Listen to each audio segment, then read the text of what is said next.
안녕하세요 여러분, 조이입니다. 제가 오늘은 또 오랜만에 토크 콘텐츠를 준비를 했는데, 제가 저에 대해서 이야기하는 이런 콘텐츠들은 특히 제 삶이 많이 응축되어 있어서 사실 가장 만들기 힘든 품이 가장 많이 들어가는 그런 영상 중에 하나예요. 그래도 오늘은 여러분들께 꼭 드리고 싶은 처음으로 하는 이야기가 있어서 94년생 여러분 친구입니다. 이 시점에 사실 전 만으로는 28밖에 안 돼요, 여러분. 하지만 저의 지금까지 인생을 돌아보면서 20대 때 제가 해서 좋았던 일, 20대 해야 하는 일과 또 후회하는 일 등을 라떼가 되어 말씀을 드리려고 합니다. 그러면 바로 시작할게요. 제가 여기에 이렇게 정리를 해왔는데, 제가 잘한 일부터 시간 순서대로 말씀을 드리려고 합니다. 제가 20살부터 22살은 정말 바쁘게 보냈어요. 가외, 학생회, 알바, 대외 활동 이걸 다 했기 때문에 정말 바쁘게 보냈고, 그러다가 23살 마지막에 여러분들도 많이 아시다시피 캐나다로 교환학생을 가게 됩니다. 그리고 이 결정이 저의 나머지 인생을 다 바꿔버리게 되죠. 제가 어렸을 때부터 그냥 이유도 없이 저는 그냥 항상 나는 캐나다에 가야겠다라는 생각이 있었어요. 절대 저처럼 교환학생을 가라, 해외를 가라 라는 말이 절대 아니고요. 여기서 제가 말씀드리고 싶은 건 실행력과 자기 효능감인 것 같아요. 자기 효능감이라는 거는 내가 이걸 해낼 수 있다는 나에 대한 믿음이거든요. 그리고 이건 단계적인 성취를 통해서 점점 커지는데, 저 또한 가장 멀리 해외를 나가봤던 게 가족들이랑 간 괌이었고, 저도 캐나다 가기 전날까지 무서웠었거든요. 그런데 그냥 캐나다를 가야겠다는 그런 생각으로 학점을 정말 열심히 올려놓고, 특히 토플이 필요했어요. 근데 이제 토플 공부를 하는 2달 동안 과외, 알바, 학생회를 다 하면서 시간이 날 때마다 틈틈이 공부를 했어요. 새벽 공기 맡아가면서 공부를 했고, 2달 정도 공부를 그렇게 해서 토플 104점을 딱 받았던 그 순간을 제가 잊지 못합니다. 왜냐면 그때가 저에게 정말 처음으로 진짜 자아 효능감을 불러일으켰던 순간이라고 생각해요. 어떤 분들은 그 순간이 아마 수능을 보시는 순간이겠지만, 아마 대부분의 사람들은 수능을 볼 때 사실 좌절을 먼저 경험을 하잖아요. 저는 그래서 수능을 본 이후에 성인이 되어 꼭 한 번은 진짜 내 손으로 내가 이룬 성취를 맛보셨으면 좋겠어요. 이 꼴랑 자기 효능감이 제가 단언하건대 여러분의 인생을 끌고 가게 됩니다. 그때까지만 해도 저 또한 한국에서 정해놓은 그 성공 가도 있잖아요. 졸업을 해서 대기업을 가고 그런 걸 생각을 했었기 때문에, 이거는 취업하기 전에 나에게 주어진 처음이자 마지막으로 해외여행을 갈 기회다 해서 캐나다 교환학생이 끝나자마자 유럽 여행을 가기 위해서 휴학을 하고 계속 돈을 모으게 되죠. 그러다가 캐나다를 가게 됩니다. 그때 저는 토플 점수 뽕에 차 있었기 때문에 회화 공부를 전혀 하지 않고 사실 그건 정말 별개의 얘기였는데, 토플 점수만 믿고 회화 공부를 하지 않은 상태에서 캐나다에 가게 됩니다. 그리고 그 경험이 저의 인생을 통째로 바꿔버리게 되죠.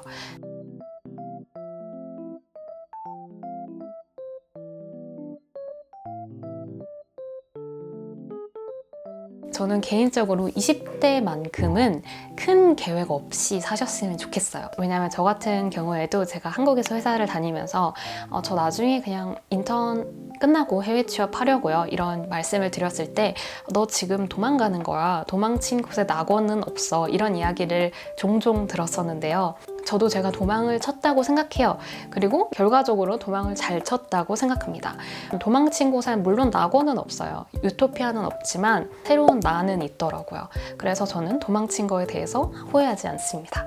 여러분들도 그래서 계획이 바뀌더라도 내가 도망치는 거에 대해서 두려워하지 않으셨으면 좋겠어요.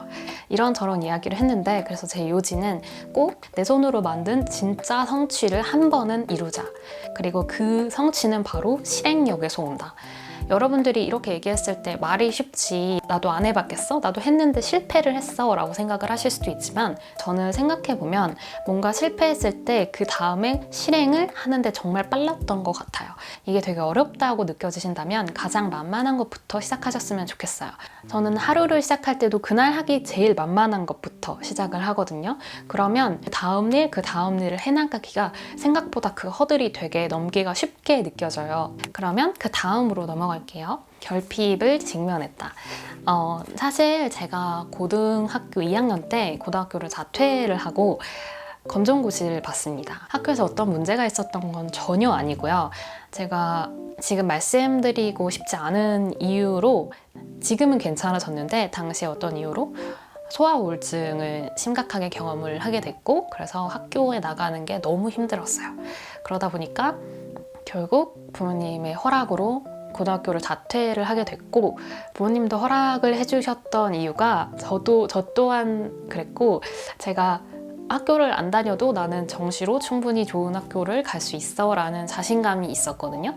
모의고사든 내신이든 못 보면 2등급이었고, 뭐 영어 모의고사는 100점도 나오고 그랬었기 때문에, 근데 이제 그게 학교를 안 나가고 집에만 있게 되면서 고등학교 3학년을 정말 기억이 없어요. 학교를 자퇴한 이후에는 64kg까지 제가 그 당시 막 10kg 이상을 찌게 됐고, 공부를 했겠습니까? 안 했죠. 결국 이제 고등학교 3학년 9월 모의고사에 아마 333까지 떨어지게 됐었을 거예요. 그러면서 나 망했네? 라는 생각이 들었었고, 수능에서 그래도 어느 정도는 회복을 다행히 해서 222를 받고 정시로 국민대 관공부학과에 들어가게 됩니다. 저는 그때 재수를 하지 않은 거에 대해서도 후회하지 않아요. 지금 돌아봐도 저에게는 그게 최선이었다고 생각을 하거든요. 대신 내 역량을 발휘하지 못한 거에 대해서는 아쉬움이 남았어요. 그래서 대학원을 가야겠다, 공부를 조금 더 해보고 싶다는 생각이 들었던 것 같고요. 그래서 독일 대학원에 진학을 했고, 대학원에서는 열심히 해서 현재 성적에도 만족을 하고 있습니다. 자연스럽게 그 다음 이야기로 넘어가 볼게요. 29에 올해 심리 상담을 제대로 받게 되는데요.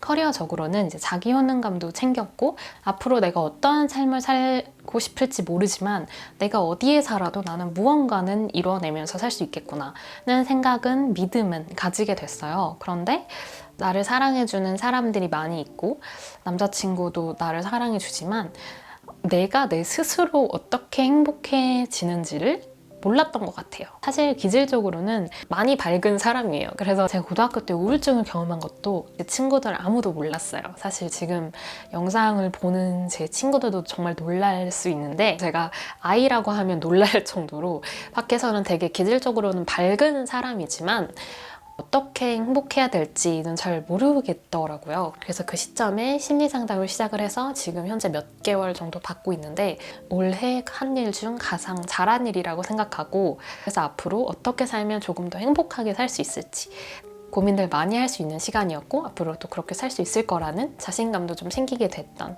좋은 계기였던 것 같습니다. 그래서 그 팁을 조금 드리자면, 내 주위에 내가 애착을 형성할 수 있는 사람이나 물건을 많이 만드셨으면 좋겠어요. 그게 꼭 연인이 아니어도 돼요. 그래도 저는 가족끼리의 사랑, 친구들 간의 사랑, 또 다 정말로 사랑이라고 생각하거든요. 저도 요즘은 또 친구들이 선물해준 바디로션 하나만 저녁에 딱 발라도 바로 기분 좋게 잘 수 있는 그런 루틴을 만들었거든요. 그게 되게 사소한 것 같아도 일상에서 바로 나를 행복하게 해줄 수 있는 요소가 되더라고요.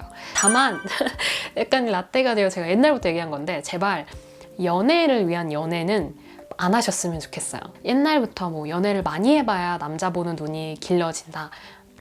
아니요, 저는 여기에 동의하지 못합니다. 뭐 남자 보는 눈, 여자 보는 눈이 아니라 그냥 사람 보는 눈을 길러서, 그러니까 정말 좋아하는 사람이라면 뛰어드세요. 저도 불나방이었기 때문에 정말 좋아하는 사람이 아닌 연애를 위한 연애, 내가 다들 연애하니까 나도 해야 될 것 같아서 하는 그런 연애는 지양하셨으면 좋겠습니다. 그건 저의 그냥 개인적인 생각일 수도 있어요. 얼마 전에도 인스타에서 모모를 하는데 저에게 이렇게 국제 연애를 했을 때 마음가짐이 어떠셨냐, 지금은 어떠신가. 마음가짐이 뭐가 있어요? 진짜 사랑했기 때문에 한 거예요. 진짜 그냥 진짜 사랑하는 사람이 아니면, 저는 저 같으면 제가 다시 20대를 살아도 그 사람이랑은 연애를 단 하루도 하지 않을 겁니다. 그러기엔 내 시간이 너무 아까워요. 20대에 제가 잘한 일을 이렇게 돌아봤다면 20대에 후회되는 일은 없어요.